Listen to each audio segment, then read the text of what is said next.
చేస్తాం కాబట్టి మోదీ అయితే ముఖ్యనే అంటారు. మనం చూస్తున్నాం, మనం స్పోర్ట్స్లో ఈరోజు ఒలింపిక్స్లో కూడా చాలామంది అంటే మహిళలు ఎంతో పెద్ద ఎత్తున కూడా భారతదేశం నుంచి రిప్రజెంట్ చేసి ఒలింపిక్స్లో కూడా మంచి పథకాలు కూడా సాధించిందంటే భారతదేశం ముందుకెళ్తుందని చెప్పి ఈ సందర్భంగా తెలియజేస్తున్నాం.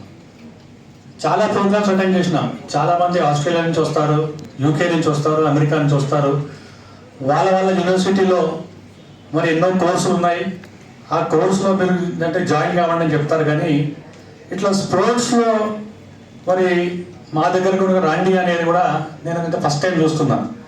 ఎందుకంటే ఇంత పెద్ద ఎత్తున అంటే ఎంపవరింగ్ ఉమెన్ అంటే ఓన్లీ ఎడ్యుకేషన్ కాదు, స్పోర్ట్స్ ఉంది, హ్యాండిక్రాఫ్ట్స్ ఉన్నాయి, ఇంకా వేరే వేరే ఫీల్డ్స్ కూడా ఉన్నాయి. ఎవరైతే దాంట్లో ఇంట్రెస్ట్ ఉన్నారో వారికి చేదోడు వారడుగా ఉంది, ఒక వారధిగా ఉండాలని చెప్పి కూడా మరి ఇటువంటి మంచి అవకాశాన్ని భారతదేశ ప్రజలకు ముఖ్యంగా మహిళలకు ఇచ్చినందుకు మహేష్ గారిని తర్వాత వాళ్ళ టీంని కూడా మరి ఎంతో అభినందిస్తూ ఇంత పెద్ద కార్యక్రమం చేసి అందులో కూడా మమ్మల్ని ఇచ్చినందుకు చాలా సంతోషం. ఇంకా చాలా మందిని కూడా తీసుకెళ్ళండి మీరు. టీనేజ్ మరి అదితి ఇవాళ నిజంగా ఇంత పెద్ద పిల్లలు అని చెప్పి నేను ఎప్పుడూ అనుకోలేదు. ఇవాళ ఒక బ్రాండ్ అంబాసిడర్ అంటే మరి మన దేశ గౌరవాన్ని, మన దేశ పరిస్థితులను, మన దేశ సార్వభౌమత్వాన్ని కూడా నిలిపేందుకు ఒక మంచి అవకాశం, ఒక మంచి ప్లాట్ఫామ్ ఇచ్చినందుకు చాలా ధన్యవాదాలు. ఇంకా ఎక్కువ చేయాలి.